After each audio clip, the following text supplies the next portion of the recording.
सर्वांना जय क्रांतिकारी आदिवासी, जय एकलव्य, जय शेवा, जय जवाहर.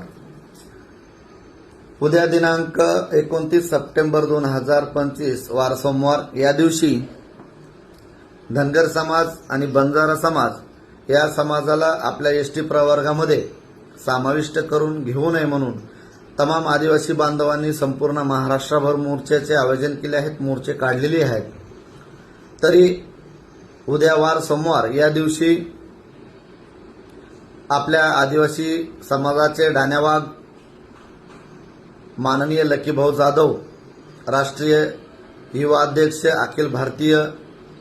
विकास परिषद नवी दिल्ली, ज्यांनी शहापूर ते मुंबई पायी मोर्चा काढून महाराष्ट्र शासन तसेच भारत सरकारचंही लक्ष वेधून घेतलं